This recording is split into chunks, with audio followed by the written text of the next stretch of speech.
Hello everyone, welcome back to our channel Priyanshika vlogs. ఈ రోజు వీడియోలో మీరు చూడబోతున్నారు మా అమ్మమ్మని మూలకి తెచ్చుకోవడం, అలాగే మా పిన్ని వాళ్ళు గంగాలమ్మ తల్లికి మేకని కోస్తున్నారు. ఆ రెండు వ్లాగ్స్ కలిపి నేను ఒకటే చేశాను, చాలా షార్ట్గానే ఉంది.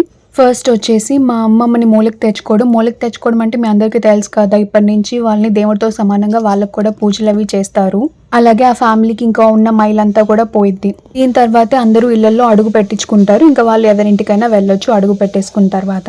ఇంట్లో అయితే అమ్మమ్మ వాళ్ళ ఇంట్లో మడపలు పెట్టడానికి ఇంట్లో పొంగడాలు, అన్నము, కూర, పరమాన్నము ఇవి చేయడం స్టార్ట్ చేశారు మధ్యాహ్నం నుంచే. యాక్చువల్గా మనం భోజనం ప్లేట్లో ఎలా అయితే పెడతామో అలాగే పెడతారు, కానీ వాటిని మడపలు అంటారనమాట. ఇంట్లో వాళ్ళంతా వంటలు చేస్తున్నారు. మేమేం బయట కూలర్ దగ్గర అలా సెటిల్ అయిపోయాము, ఎందుకంటే ఎండ చాలా బాగుంది ఇక్కడ. ఈవినింగ్ అవ్వగానే మా చిన్న మామయ్య అమ్మమ్మ తాత ఫొటోస్కి అలాగే వాళ్ళ నాన్నమ్మ తాత ఫొటోస్కి పువ్వులు పెట్టి ఫ్రూట్స్ అవి పెట్టి డెకరేషన్ అంతా స్టార్ట్ చేశారు. యాక్చువల్గా ఏమైందంటే మా అమ్మమ్మ చనిపోయినప్పుడు మాకు రావడానికి కుదరలేదు, ఎందుకంటే మేము ఆ రోజు కొత్త ఇంట్లో దిగి పాలు పొంగించుకున్నాము. ఆ నైట్ ఆ ఇంట్లో స్టే చేయాలని చెప్పారు.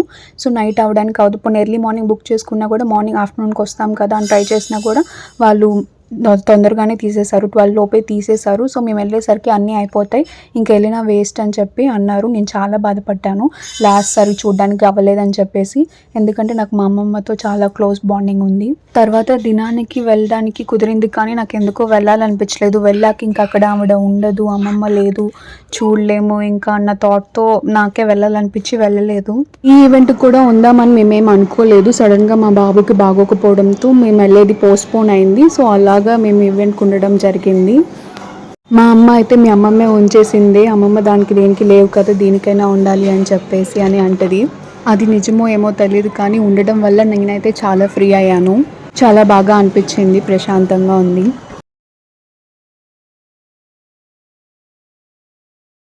ఇంకా పూజ అంతా అయిపోయిన తర్వాత ఒక్కొక్కరుగా వచ్చి ధూపం వేసి హారతి తీసుకొని వాళ్ళు తెచ్చిన ఫ్రూట్స్ అయితే ఫ్రూట్స్, స్వీట్స్ అయితే స్వీట్స్ అక్కడ పెట్టి దండం పెట్టుకొని వెళ్దామన్నమాట.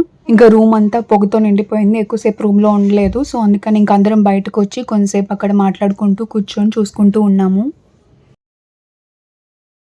నైట్ ఫుడ్ క్యాటరింగ్కి ఇచ్చేసారు, ఇంకా తినేసాము. అది వీడియో తీయడానికి అవ్వలేదు, మా పిల్లలు గోల్ చేశారు, చిరాకు పడ్డాడు, గాలి లేక అక్కడ ఎక్కువసేపు ఉండలేకపోయాము. సో ఇంకా అక్కడ డిన్నర్ చేసి మళ్ళీ విజయవాడకు వచ్చేసాము. సో మళ్ళీ నెక్స్ట్ డే మార్నింగ్ మళ్ళీ గంగాలం పెట్టుకున్నారని చెప్పాను కదా మా పిన్ని వాళ్ళు. ఇంకా మళ్ళీ నెక్స్ట్ డే మార్నింగ్ విజయవాడ నుంచి మళ్ళీ మంటాడు వచ్చామన్నమాట. మేము వచ్చేసరికి వాళ్ళు మార్నింగ్ పూజ చేసేసారు. వచ్చేసి ఇవన్నీ పెట్టారు, కోడి తల కూడా పెట్టారు, అలాగే ఆఫ్టర్నూన్ నాన్ వెజ్ అంతా కుక్ చేసిన తర్వాత అవి కూడా పెట్టి మందు కూడా పెట్టారు. మా పిల్లలేమో ఈ కబోర్డ్స్ ఓపెన్గా ఉన్నాయి కదా, అందులో బొమ్మల్లాగా వెళ్ళి నుంచొని ఆడుకున్నారు. ఇల్లు కట్టేటప్పుడు తాపి పనులు చేసే వాళ్ళు ఉంటారు కదా అమ్మాయిలు, వాళ్ళకి బట్టలు కూడా పెట్టారు, ఎంతమంది ఉంటే అంతమందికి పెట్టారు. ఇంకా మధ్యాహ్నం మేము భోజనం చేసాము. మా అమ్మాయి బంతిలోనే కూర్చుంటానంది, కానీ నేనే తినిపించాను. సో ఫాస్ట్గా అయిపోయింది, మిగతా వాళ్ళు తింటుంటే పక్కన కూర్చొని చూస్తుంది. ఈవినింగ్ బయలుదేరి విజయవాడ వచ్చేసాము. Thank you for watching. If you like this video please do like, share and subscribe to my